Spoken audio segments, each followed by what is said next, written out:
I'm Christine Jacobs. I have the pleasure of being the executive director of Represent PA.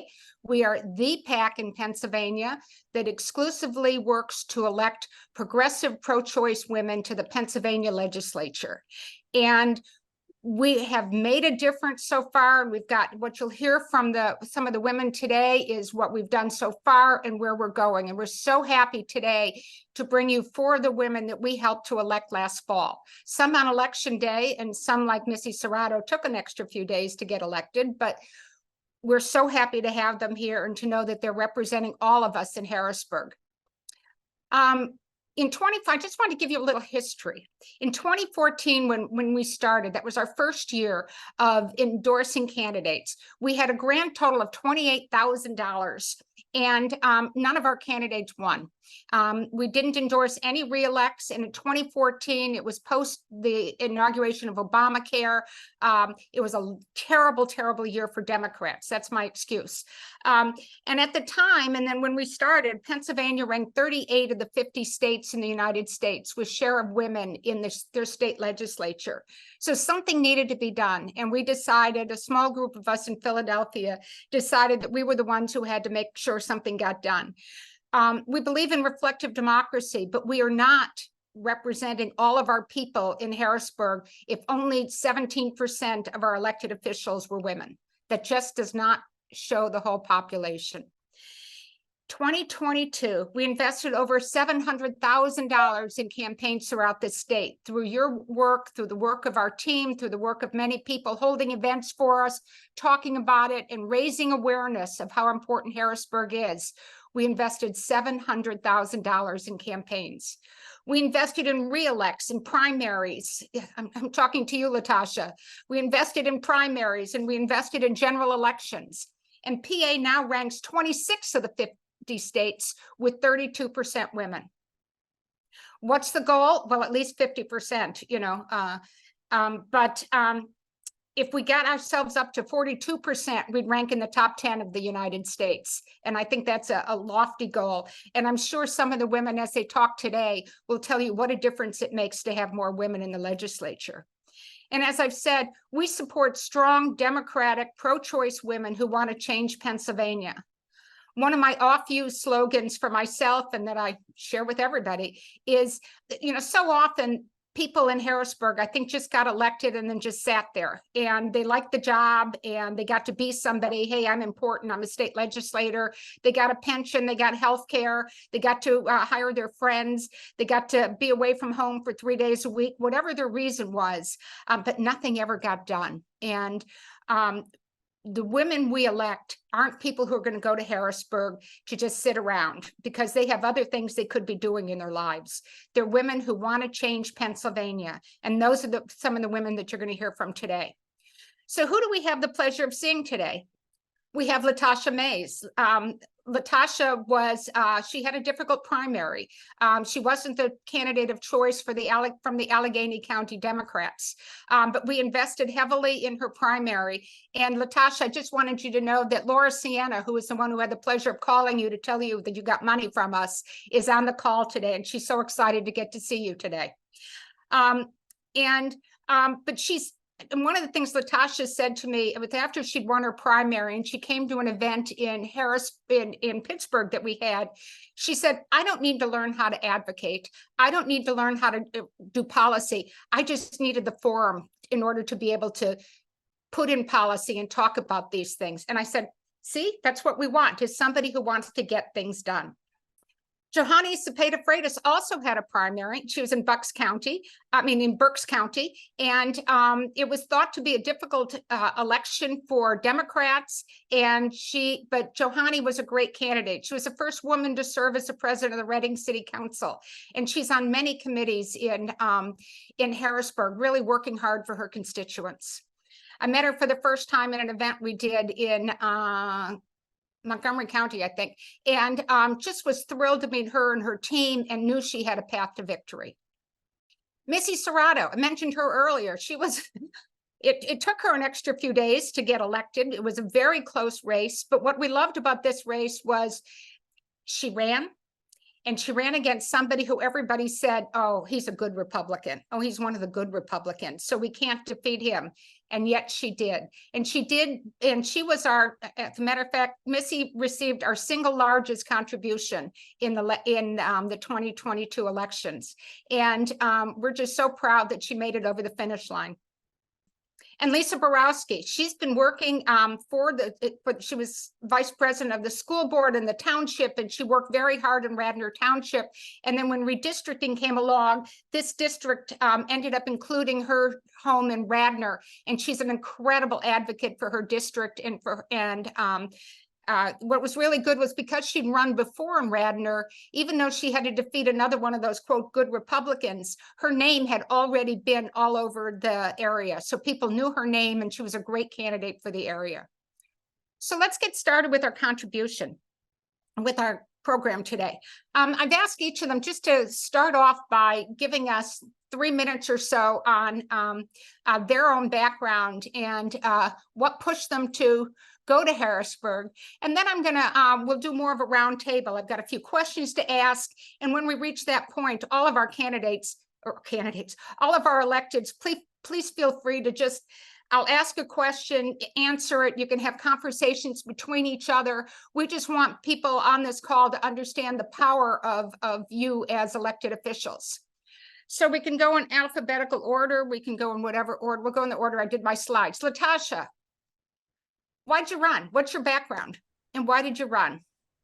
Good morning, everyone. Thank you, Christine. Thank you to everybody who supports the vision of investing in pro-choice Democratic women elected to our General Assembly. I'm State Representative Latasha D. Mays. I use she, her pronouns. And, I, along with my colleagues on this call, have the honor of serving in the House of Representatives. I represent the 24th Legislative District in the city of Pittsburgh, in representing two of the historically Black communities in the city of Pittsburgh, legacy neighborhoods. And so it's my honor to serve in the same district as Kay Leeward Irvis and formerly state representatives Jake Wheatley. I actually am his state representative now. He represented the Hill District as well as our mayor Ed Gainey. And I have most of what remained of his district before redistricting. So I am both of their state representatives now, which is full circle after over 20 years of work and community leadership in the city of Pittsburgh and the greater Pittsburgh region. My background, as many of you know, is in reproductive justice, women's rights, LGBTQ rights, environmental justice. I founded and led a nonprofit, New Voices for Reproductive Justice, for 18 years. It started in Pittsburgh. We were able to grow our organization into a powerful movement for reproductive justice, which is simply the ability to control your body, your sexuality, your gender, your work, your labor, and your reproduction, and an ability to form your families. And so that work of community organizing and activism, as well as the policy advocacy I was able to do at the first local level, but then very quickly the state level to end the shackling of pregnant incarcerated women in our county jails. That goes back to the early 2000s. And then our work took us to Philadelphia, which is where I'm from originally, although I've lived in Pittsburgh for over 24 years now. The work also eventually took us to Cleveland and Ohio. So I have worked with state legislators in both Pennsylvania and Ohio, and some of my colleagues now are some of the legislators I worked with over the past, I would say, 7 to 10 years. So, it was, to me, the preparation that I received by being a part of movement building work in the reproductive justice arena put me on my course and trajectory to where I am now. Christine gave a great overview of my campaign journey, and when I did talk to Represent PA and was told that I would be getting an investment in my race and my primary, I literally cried because we want the work of Black women, but we don't want to invest the money it takes to support us to victory. and also to keep us when we are elected. And so, that's what Represent PA has done and is doing, especially they see potential in candidates who are thought to be, not thought to have a pathway to victory, not thought to have a winnable race. They look beyond that at the candidate. And so my background is I'm a hellraiser. I cause trouble. I get into good trouble. And, my fight is always for justice. And so that is what I'm doing in Harrisburg as the first woman to represent my district and as the first out lesbian in the Pennsylvania General Assembly ever to serve. I'm the first, well, I won't be the last. And so I'm just doing all that I can to create the kind of world I want to see for my daughter, who my partner and I just had a baby about 7 weeks ago. So I knew this was your biggest, may have been one of your major accomplishments so far in your term in the legislature is becoming a mother. So absolutely. So now I'm a legislator mom, and it is taking on a new meaning for the work that I'm doing. Always as an organizer, but now as a lawmaker, and I bring all that lived experience with me as I represent the 24th legislative district and all manner of marginalized groups across the Commonwealth. So that's a little bit about me. Thank you so much for having me. Okay, can you understand why we decided to endorse Latasha in a primary race? We tend not to endorse. We have big debates who to endorse and how to endorse in primaries, but we felt she was too good to pass up, and that she represents her district as she stated. But I love that energy is in Harrisburg for all of us. So Johanny Cepeda-Freytiz, how are you? And you want to give us a couple minutes on your background? Absolutely. Good morning. So first of all, it's an honor and a pleasure to be here, and especially serving with these amazing women, my sister reps on this call. I mean, Latasha is such a powerhouse. And I love her energy. I love her drive, and I've enjoyed working with her as much as I've enjoyed working with Lisa and Missy. I want to say thank you to Represent PA, because without you, we wouldn't be here. We wouldn't even be on this call. Without you, we wouldn't have the amount of women that we currently now have serving in the state, in the legislature. Excuse me, a little bit about my background. So I'm originally from New York City, and in New York City, I used to run a community center. So I've always loved serving people. I've always enjoyed empowering community, advocating, and teaching them advocacy skills so that they can, learn how to self-sustain. Here in the city of Reading, I started my journey about 16 years ago as a small businesswoman. I opened up a restaurant because it was important. It was important for me to create a balance. I had young babies under the age of 2, and I want to create a space where I can make a little bit of money, but more importantly, be there for my children. So I opened up a restaurant with no background in restaurant other than loving to eat food.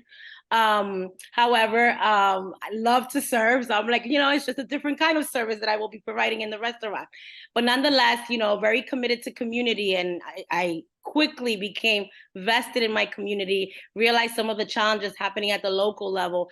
That just prompted me to run for local office, ran for city council, eventually made it in 2019, eventually became president of city council. But throughout my past 16 years in the city of Reading, just always been present for community, always been trying to be that voice for those that are not being heard, especially folks who don't even speak the language. In a city that's predominantly Latino, back then, we weren't properly represented. Our voices weren't being heard. And so I knew I had to step up to the plate and use my skill set and capacity to make a difference and a change in my community. Never in a million years did I ever imagine being in any office for that matter, but realize the importance, the role politics plays in our day-to-day life. And so here I am, your public servant, extremely grateful because your organization truly has been truly following your mission in terms of empowering women, in terms of putting women into these type of positions of power. So I'm eternally grateful because, as I said before, I wouldn't have been here without you. And I know even for myself, like through the primary, like not being the particular candidate of choice either. And I say this No, because you weren't. Right. And right. And I say this because it's like, even with our local party, like, while, it's not as diverse as the community it chooses to recruit and invite, and there's a difference between being invited and being welcomed, right? So while I was invited, I never really felt welcome. So if it wasn't for the endorsement, if it wasn't for you, for this organization, I couldn't be claiming victory right now. And more importantly, doing the work for the people, of the people, right? So thank you so much. I look forward to continuing our working together because it does make a difference. Putting women in these positions makes a tremendous difference. And in the Commonwealth, 51% are women, and we're still not where we need to be, right? So thank you. So I'm just so proud. And both of these races are an example of places where the reason Represent had to go into being, because when we did our first surveying and understanding how candidates made it to the ballot in Pennsylvania, you've probably heard me say this before, many candidates were told it wasn't their turn. There was a nice young white guy who was ready to take the job. We've been grooming this guy for a while. All of these kind of things are what women candidates were told, and women candidates of color were told. And it has just been our mission to bring new voices to Harrisburg and to work against the existing structure. So thank you, Johanny. So Missy Cerrato, I'm working from as far away from, we're working across the Commonwealth here. Missy, you're the next closest to Philadelphia. How are you? What's your background and why were you the right person for this race? Absolutely. So first I wanted to start off by saying hi to everyone. I recognize so many familiar faces. So it's so good to see you all. It has been quite the year. What a journey this has been for me. Many of you may know some of my background, but previous to being elected myself, I was the district office director for State Representative Liz Hambidge. So for 4 years, another Represent woman. So for 4 years, I helped run her office, making sure that she had the support she needed to be able to go to Harrisburg, do the work of the people, and represent us all in a way that we could be proud, knowing that her district office was taken care of and her constituents were properly being served. With that position, however, came that peek behind the curtain that not many people get to see on exactly how things were functioning in Harrisburg.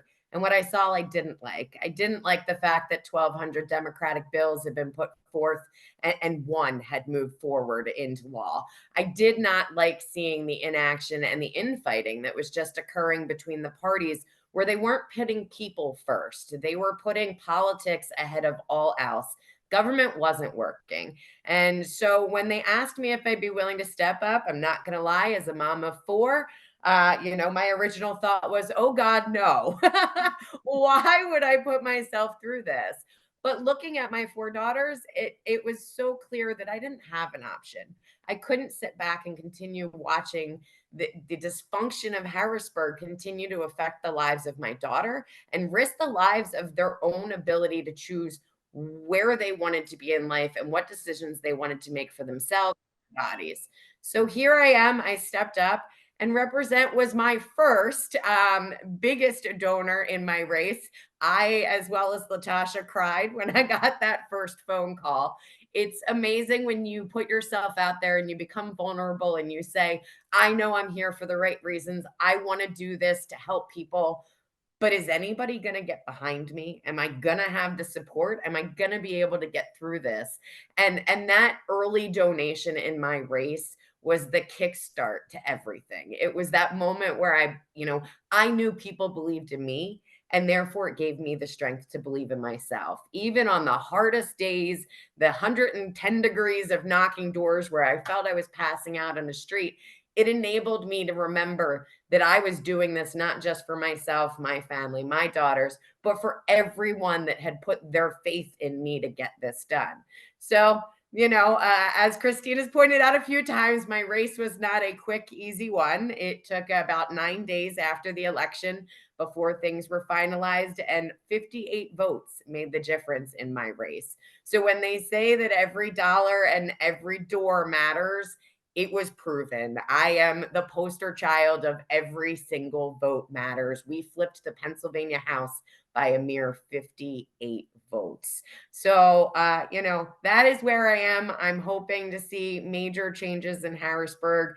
I think that we have worked really hard this year. If I can ask one more thing of this group, I'm going to ask, please get involved in the Senate races. We have moved almost 170 pieces of legislation that would be good for the people of the Commonwealth, but it's not going anywhere until we get a few more Senate seats. So dig deep and jump into every Senate race that we can flip a seat for, because that's all I could ask of you. So thank you so much again for having me. It's Thanks, such a Ms. pleasure. Vivas. Lisa Borowski. Tell us about you. What's that? I'm sorry. Tell us about you and your race. About me. So, well, first of all, like Missy and Johanny and Latasha, I am so grateful to represent, and it's so nice to see you all. I said to Christine, I haven't seen you all in so long. So it is really nice to see everyone this morning.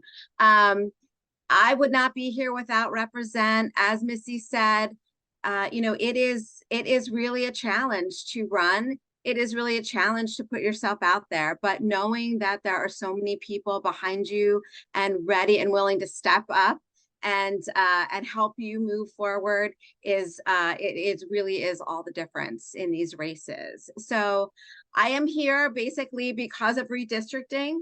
So if anyone was involved in helping make that happen, I would not be here without that.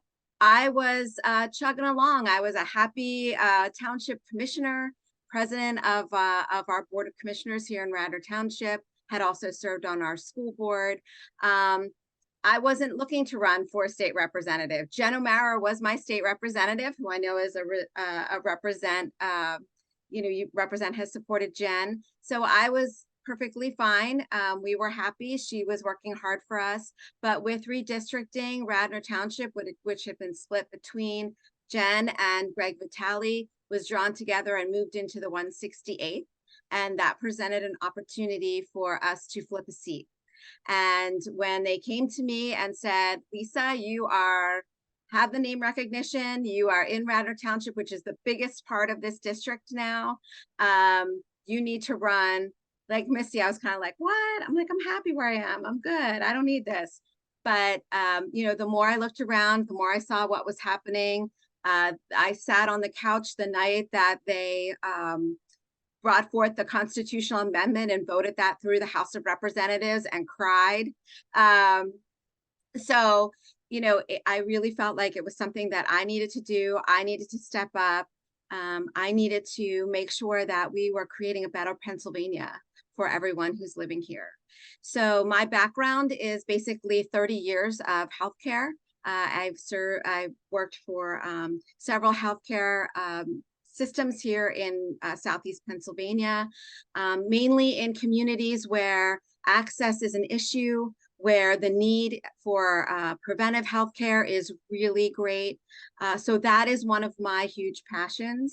I'm thrilled to be on the health committee, serving there. Latasha's on that committee with me as well.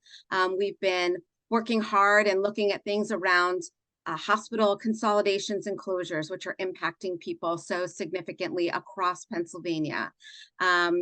As a local representative, one of my big concerns has always been our fire and EMS. We are in a crisis when it comes to that. So that is something that I've been focused on as a member of the Veterans Affairs and Emergency Preparedness Committee. Have already had some legislation passed, which we can talk about later. And again, I cried, but we can talk about that. So those are some of my passions and the areas that I've been focused on while in Harrisburg, and as well as things around consumer protection. I serve on that committee. I'm also was just added to the local government committee. So I'm excited to take what I learned as a local representative and bring about some change in Harrisburg that will really help our communities, our property owners, some of the things that are really the most pressing needs across our Commonwealth. So that's kind of me and where I am, but again, would not be here without represent. So I'm so grateful to all of you. And thank you all for the commercials. And of course, thank you for being here today. For our donors and for our fans and sponsors who are on the call today, it is just, I hope you're all feeling as uplifted as I am about our work, because it's making a difference. Missy Cerrato, I'll start with you on my next question. You probably, of all the people, of the four of you on the call today, had the closest experiences with the state legislature, because you did work for Liz Hanbidge for a few years. But is it different being a legislator, and is it the job what you thought it was going to be? So the job's, yes, exactly what I thought it was going to be. I am going to be completely transparent and say there are parts that I knew I'd love, and I love them. And there are parts that I knew were going to challenge me and that I was going to get frustrated. And those parts, sure enough, are challenging and frustrating. But it is definitely overall an amazing experience. There are days where we're leaving the House floor, like last week, after long night after long night after early morning, where you're like, is it worth it? Are we getting anything truly accomplished? And the answer is yes, because every time I come back to my district and I sit in my office and I speak with the constituents about what we're fighting for them and what they need from us, I know that when I go back to Harrisburg, I'm bringing their voices and I'm amplifying, the issues that we're seeing right here in district. And so it has been an amazing experience. The frustration of getting through the House and stopping at the Senate is definitely where my focus will lie on trying to change for the future, so that we can truly see the legislation that these amazing representatives have brought forth. We've had some absolutely spectacular legislation. If we could just get it moved in the Senate, the Commonwealth would be headed in a really good direction. Thank you. Latasha, is the job what you thought it would be? Policy. Is it harder or easier to implement? How do I say this? Politely. I knew way. it would be extremely challenging to do this job. So I had anticipated and accounted for that.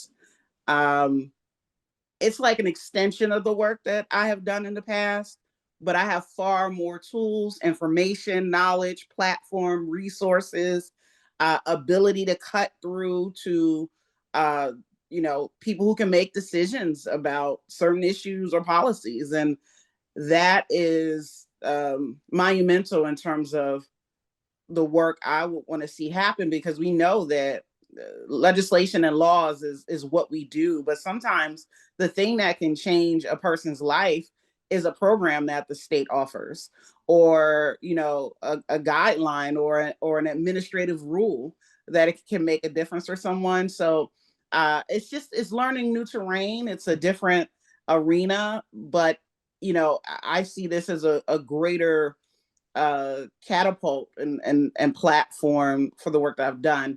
So I will say, I'm going to say something that is more functional than anything, is that I always had casual, cool casual clothes and amazing dress up clothes, but I never had and the hats. And I always had my hats, but I never had to wear like work clothes every day. So that was like a huge thing. It's funny because I never thought about that in terms of the job, but like in Harrisburg and in the district, I don't know if people know, we get photographed a lot. We get recorded via video a lot. We're very much in the public eye, and I didn't really think about that part. So, I have to up my game. I have to up my fashion game in Harrisburg. So it's like functional things like that. But the job is as hard as I thought it would be, as rewarding as I thought it would be, and as transformational as I thought it would be. Fabulous. Lisa Borowski, so you were on city government, and in Radnor Township. Is it a lot different being in state government? So I always used to say when I was on local government, we could make a decision on a Monday night and it could at a meeting and it could be impacting people by Thursday. Okay, it's a little different in It Harrisburg. is a lot different in Harrisburg. It definitely takes a lot longer. The one thing that I've really learned a lot about is engaging and involving stakeholders. So I can think a piece of legislation is great. And it's kind of cool the way that even happens. I have sat with constituents, they've brought up concerns. I can send an email to our legislative, the group that works with us in the caucus. They do research, they come back and they say, well, here are options. Here are things you can do. Here's what we could do. Here's existing law. Here's how we could change it. So that's pretty cool. But then just because I think it's a good idea and some other people think it's a good idea, doesn't mean it is a good idea. So you really need to involve stakeholders. And I've learned a lot about doing that. I've met so many incredible people who are doing incredible work across the state. As part of this process. So for me, that's been really eye-opening. I will say it is extremely discouraging, what is happening in the Senate as we send fantastic legislation over and it goes nowhere. It gets no attention, nothing happens, or you send legislation over and they take it and they change it and they turn it into something that you never expected it to be. Why don't you tell your story there? All right, I'll tell my story. So working with our EMS, one of the first things, my first goals, how can we get more funding to our EMS and our fire companies, our volunteer fire companies? If our local governments had to run these services, it would cost millions of dollars and an additional cost to taxpayers on their through property taxes. So people don't realize how the services I think that our volunteer fire companies, the EMS, are providing, but it's getting more difficult and they need more money. So we had a bill, myself and Representative Greg Scott put forth a bill to change something super simple in the way Medicaid reimburses our EMS for transport to hospitals. So they don't get paid unless they transport someone more than 20 miles. Well, in most municipalities, in most places, that's not the case. You're transporting people an average of 8 miles. So they weren't getting paid. So it was a bill to change that. We had the support. We got unanimous support coming out of committee. We got the administration's support. We had the governor's support. We had support of the entire, it passed unanimously through the state house and was sent to the Health and Human Services Committee in the Senate, where it passed unanimously out of that. Went to the Senate floor, was sitting in the Senate. It was a fiscal code bill. They took it and they pulled it off the floor. And one evening back during budget discussions, they took it and they turned it into the Lifeline Scholarship Bill because it was a fiscal code bill and they could take it and amend it in that way and send it to the Senate. I had my senators in my district texting me saying, Lisa, I'm so sorry I have to vote against your bill. I'm like, it's not my bill anymore. Literally crying in the basement of the Capitol. And then they sent it back to the House and the House Rules Committee voted against it. So it was a bill. It was a fantastic bill. It would have provided some real change and support for our communities and our EMS. And the Senate took it and they took it apart and turned it into something that the Democrats in the state house just could not support. So that was a real eye-opening lesson for me. Yeah. So yeah. Thank you. So Johanny, is the job what you thought it was going to be? Or do you sometimes long for the days at the restaurant?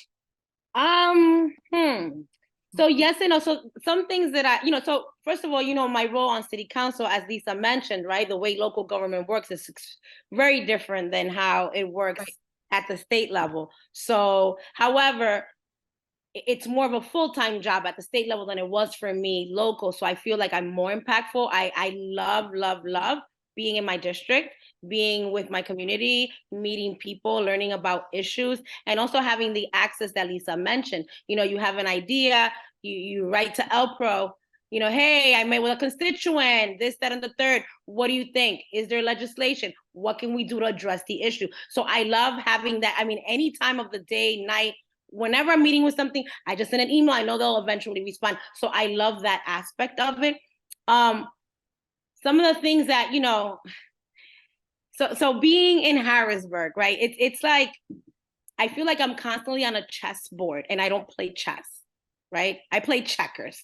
So it's sometimes very hard to understand the dynamics of what's happening, who's making the decisions, who's meeting. Well, obviously we have a leadership team, so they're doing a lot of the negotiation, but sometimes the information isn't necessarily funneled to us, and we have to just sit there and trust the process.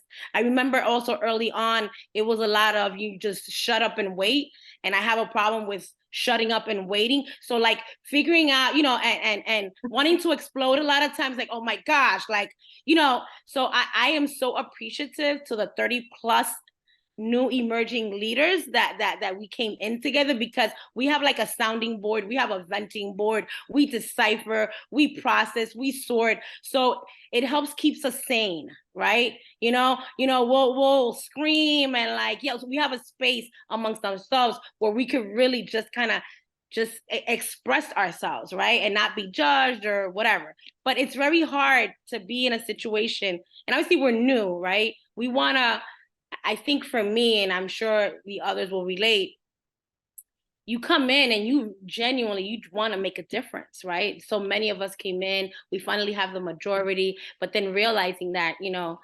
our progress is limited. We're like at a standstill, right? We need the Senate to kind of like do their part and work with us. So, you know, that to me, that's heart-wrenching, right? Because we're in the business of serving people and serving the community and doing what's right for them, right? And oftentimes, even when I'm sitting on the floor and I'm hearing the senseless debates, I'm like, if it's good for people, why does it always have to be negotiated? Right. So that's the part that I often struggle with, right? And also I have to say, you know, being a woman of color and just like how I was raised, also what I'm learning to do now is, how do I own my power? How do I use my power, right? Because that's not something that I learned growing up. So asserting myself, realizing too that I belong here. I was elected to be here. I have a voice and I'm not gonna hold back, regardless how I may be perceived, even amongst my own group, even amongst our own caucus. So, you know, that in itself, I'm learning. I'm like, no, I belong here, damn it. And I'm going to use my voice, and, you know, they could tell me to shut up. I don't have to shut up, right? The people elected me. I'm here to serve, and I'm going to do whatever it takes to continue serving. And also understanding to how to pick my battles, right? Yep. Like, so, you know, it's been such a great learning experience. I love it. I mean, I even love the challenges, you know, and also learning more about myself and the areas the skills that I need to also work on to be more impactful and effective and efficient. So yeah, I have I have an abundance of complaints, but I love where I'm at right now. And again, I love working with this class. I see such a difference in you than when I first met you, for exactly that reason. Do you find, you know, one of our theories, we have many, we have to, you know, when we have low days and no money is coming in, we talk about, you know, okay, we're doing this, right, Pat? We've had many of these conversations. Oh my God, where's the money? How are we doing this? But one of the things that keeps us going is the idea that we're creating, and excuse me for saying this and sounding like a 70s era feminist, but we're creating the sisterhood in Harrisburg. We're creating a group of women we're helping a group of women to find each other, who you've seen these 4 women today. They have very, very different backgrounds and very different issues and things that they came for, but they're supporting each other. Or am I making that up? We are supporting each other. It's amazing. I absolutely love the class that I came in with. I mean, I think we instantly all bonded. We have so much in common, and, you know, our heart, it's like that passion and Right. purpose, right? So we're in an alignment, if that makes sense. We're all aligned with how we feel and what we want to do. I think we're also a little bit of a force to be reckoned with. I mean, we could make our own caucus, all the new legislators that won and flipped the House this year. So yeah, it's been fun. That has been fun. I think. Oh, sorry. Go ahead, Latasha.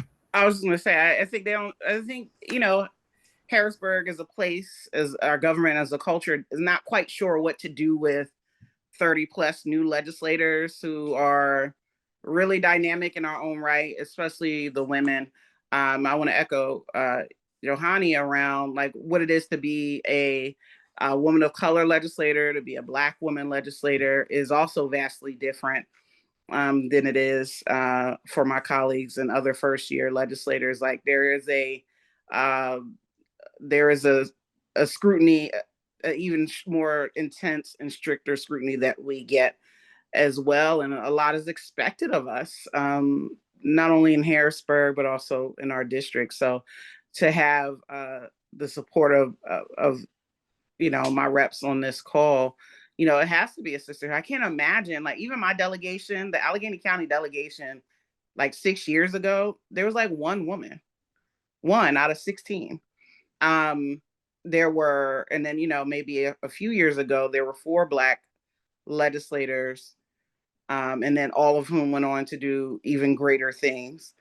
And now our delegation is almost 50% women, where it's 7 out of 16 now, and 4 people of color, 2 Black women with the addition of Rep. Lindsay Powell, and then also, you know, with Rep. Arvin Venkat, you know, that's 4 people of color. And so there's 3 Dans and now 2 Lindsays in our delegation, and you know, And only one Latasha. And only one Latasha, but it's just a seismic shift in the politics in Western Pennsylvania. And I really want folks on the call to understand that, because whether it's me or our lieutenant governor or Lindsay Powell, you know, Summer Lee, our mayor, like Sarah Innamorato, like a lot of political shifting has happened in Allegheny County, and we have the highest voter turnout in the state. So that's just, I know you all, a lot of folks are Philly based, a lot of things that are Pennsylvania or statewide are really anchored in Philadelphia, which is where I'm from. But I just want to reiterate that Western PA is where it's at in terms of politics. And it's, again, that's why having Represent PA's support was, you helped me to be in the position to now bring game-changing, transformative legislation and culture change to Harrisburg. Well, people on this call have heard me say that, you know, I live in Philadelphia. I'm always going to be represented by a Democrat, but we work statewide because we need to make change in Harrisburg on a statewide basis in order to impact the legislation for all of us. And you mentioned both Sarah Innamorato and Summer Lee. They were 2 of the first women who were elected and pro-choice women elected from Western PA. And when we first started Represent, we were told that Pittsburgh was a Republican, Catholic city that would never be pro-choice. And so I always refer to Sarah and Summer as unicorns, because clearly they were different, because everybody else in Pittsburgh was not pro-choice. And look at what has happened since then, exactly as you've talked about it. And the women that we've helped to elect, I'm just really, you know, it's not just the women, it's, as you mentioned, Arvin and other people, but the change that you've helped to bring to Western PA is wonderful. Lisa, did you want to comment on whether, you know, your comments about your time? Or do you want to tell me what brings you joy in Harrisburg? Is there anything that just makes you happy when you go in, you know, you get up in the morning and you're going in and you're going, look what I get to do? It's, you know, we have a group of women legislators and we walk along the Susquehanna every morning. We meet when we're in session, we meet at 6:30 and we walk over to, and every time I come back, so I park in the Capitol and walk down to meet them. And then I walk up the steps, and just like the building itself and seeing the dome, and it really is, you feel an awe and the awesome responsibility that you have representing, you know, your friends and your neighbors and people across the state. It's pretty incredible. It's really amazing. And, you know, I hope I never lose sight of that. That brings me joy. My fellow reps bring me joy. I love, you know, I get the privilege. I sit between Jen O'Mara and Gina Curry on the floor. We have a great time. You know, the people are really pretty incredible, really amazing. So I'm really enjoying it. Johanny, what brings you joy in Harrisburg? I have to say, very similar. It's such an honor. I feel like, when I look at the Capitol, when I'm walking on the floor, when I'm just in the building, I'm just like, wow. Like, I'm pinching myself. Like, am I really here? I really work here. Like, I made it. Like, oh my gosh, right? But yeah, it's a huge responsibility. But I never in a million years, again, did I think that I'd be holding this position and working in this beautiful building, right? So that definitely brings me joy. Obviously, my colleagues bring me an abundance of joy. It's like, it's like we're family. So I love seeing their smiles, their flashy attires, right, Latasha? Right? She said, we're gonna start the fashion caucus. So I mean, it's just all in itself is very uplifting, motivating, and like we're all in the same boat, right? We're all experiencing similar struggles, similar challenges, and we're learning so much from each other because everybody brings their own strengths and talents to the table. So I absolutely love that. I love learning from my colleagues and my peers. And I also wanted to say something else. I think learning. I've learned also to be more intentional. So when Latasha was also talking about stepping up her gear, right? I've gotten the idea now. So we're celebrating Hispanic Heritage Month, and obviously, as you may or may not know, out of the 253 members of the General Assembly, there's only 6 Latinos. And so during this month, I've been intentionally wearing T-shirts, right? Talk about Latinas or Latinos, empowerment. I've worn like the Latin American flags on my T-shirt. Today I'm wearing a T-shirt that says Spanglish. So I'm trying to be very intentional about also like what I wear too, and kind of like send a message even as I'm walking down the halls. Hopefully somebody will ask, or at least they'll be like, okay, and I've taken some chances. I remember the first day that I wore my Latina shirt, one of the reps, Rep Burgos, was like, do you have another T-shirt? I'm like, why? He's like, well, just in case they tell you have to change. I was like, oh, I am looking forward to them telling me that I have to change my shirt. So just, I think we're just, we're this, you've empowered us like you have no idea. So I just wanted to share that, Well, somebody mentioned the 100 and something bills that have been passed by the House so far that are just sitting in the Senate. The Senate can't even help you put together appropriations to get funding for things yet. It's a sad state of affairs.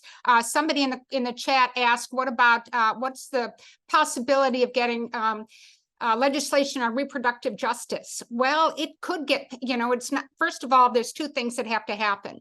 One is it has to pass the House. And I believe, and I haven't, Joanna would have counted the votes, but I believe that there's still some Democrats in the House who are not pro-choice. And so they're not going to put up something that's not going to be guaranteed to win, especially since we know it won't go anywhere in the Senate. So there's 2 things we need to do. One is we need to secure this majority in the House. We need to give you more Democratic reps in the House so that we can pass reproductive justice. And I know, Latasha, you're going to be at the front of that parade. But we need to get more women. As you all know, most of you know, we're at 102 to 101.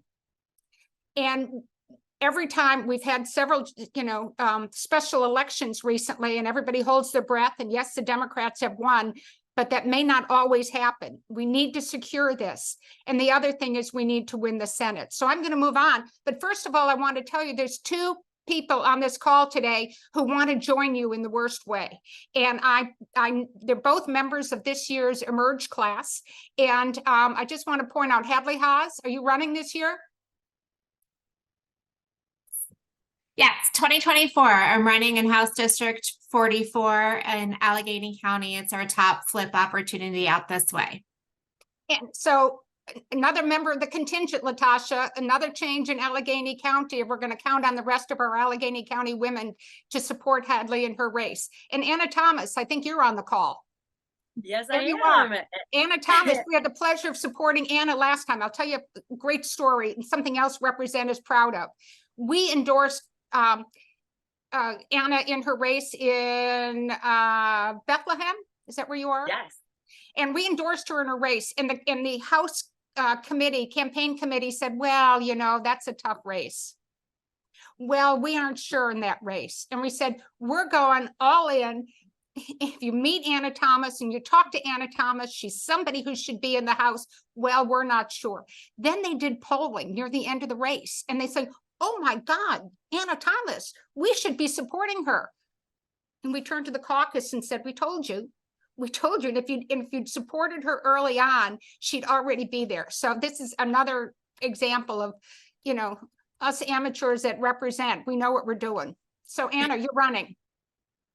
Absolutely. And I could not have said it better than that story there, Christine. Thanks for sharing that. We're the top flip opportunity out east. So excited to have all of your support again. And I could not do this without Represent. So thank you all. And look at the women who will welcome you with open arms when you get there. Don't you want to be part of this club? Absolutely. I'm going to are you both going to be at the Emerge event tonight? I know I won't be able to be there. Okay. I know there's I have a schedule. I have a conflict, but I'm going to try to be there if I can. Okay. Well, we'll be thinking of you. Can I just ask Hadley, who's in your seat right now? Who's in that seat right now? Valerie Gatos. Oh, okay. Would we like her to Yeah. not be there anymore? Oh, sorry. Thank you. And Anna, who are you running against? Who's the incumbent in your seat? The one you're running for? He was the star of his high school football team.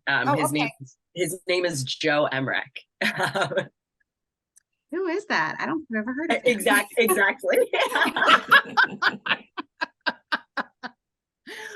Did I mention that we like to elect women who want to do something, not just be somebody? I was a star of my football team and now I'm in the legislature.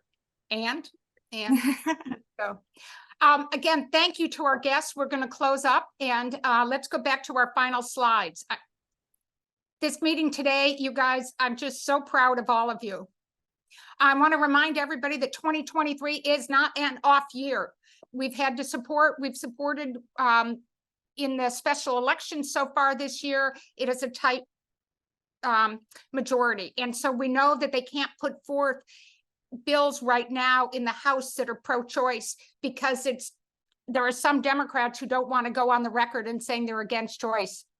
And we know it's not going to go anywhere in the Senate. So what does that mean? We need to flip the Senate. With the R majority, nothing is getting done. We need to flip three seats in order to be a 25-25. And at 25-25, with the lieutenant governor's vote, we can get things done. And we want to Represent has already raised enough money from our donors to get to cover all of our expenses. I'm a volunteer. Everybody else, almost everybody in our team are volunteers, except the wonderful Tiffany who keeps us all organized. But everything else is a volunteer effort. And so all of our expenses are covered. So every dollar we raise here today and for the rest of this cycle will go towards candidates. Yes, you could give individually to all these candidates. You can go off and make your own decisions, but why would you want to? Why wouldn't you want your money to go to Represent? And so we can allocate funds to those who we think deserve your money and can bring us change in the best way. By the way, I had put on there that we want to raise $1 million this cycle. We're at 90-something thousand. So we got a little ways to go. But in order to raise $1 million, we need, at $10 at a time, we need 100,000 $10 donors. We need, $1,000 $1,000 donors. I mean, we need low dollars, but we need high dollars. By the way, and our current legislators are going to hear about this soon. We're going to have, we'll be inviting you to have breakfast or lunch with us on Tuesday, November 14th.